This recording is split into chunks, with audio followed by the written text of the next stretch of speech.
Hey guys, welcome back. It is November 1st, so it is officially tulip planting month. And tulips are probably my favorite fall bulb. Probably my favorite out of any kind of bulb, tuber, any of that. I mean, I love peonies too. So anyway, I can't decide, but it is tulip planting month. And last year I did a really pretty mix. I'll attach the names of them below, but it was like Carnaval, de Rio, and maybe Purple Lady or something along those lines. And they were so pretty. They brought me so much joy. I'll put a photo in here so you can see them, but they were, oh my goodness, and they smelled lovely. I love them. I loved every minute of growing them, except for after they bloomed and then they, the leaves died off and they were just taking up an entire box of like I couldn't plant in it because I didn't want them to rot. But I didn't want to pull them up because then I would lose the pattern of them. Last year I did a row solid on each of the outsides, and then a row of alternating on the inside, and it was so pretty. It was a lovely mix, but I was really disappointed to have to take up an entire container box with tulips, because in the rest of the season, at the time I was like, oh, this is the greatest idea, I'll fill them all up with tulips.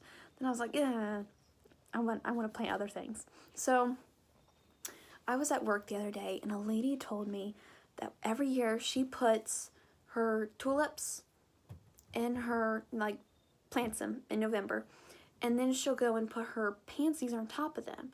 And pansies don't like a lot of water, and tulips can't have a lot of water or it'll rot the bulb. So I was like, what a great idea. It has both plants that have, you know, kind of mutual, very similar growth requirements, water requirements, and it makes the most out of it so that the pansies bloom in the fall and then back again in the early spring, and then the tulips will, you know, come back through as soon as the pansies start dying out. It's perfect. So I haven't tried it yet, so don't just go and say, well, if this doesn't work out, it's Hannah's fault, because it's not my fault. I just suggested it, but I've never done it before.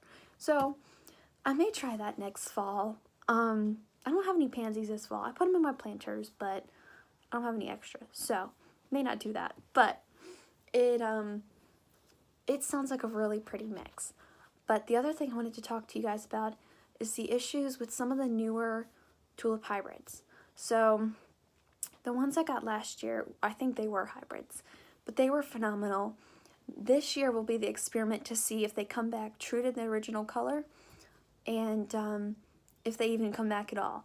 I've heard a lot of people tell me that tulips will either not come back the second year if they're like a lot of the newer hybrids. So if they're a hybrid, they won't come back the second year, or they will, you know, not be true to the actual color or shape or you know, whatever it is that you liked about that tulip in the first place. So I don't know if they can even be considered perennials still if they don't come back, or like after a couple of years if they die out. Like, not sure how that works, but that's just what I've heard. So yeah, the older heirloom varieties should still be like your typical perennial, come back every year and all that stuff.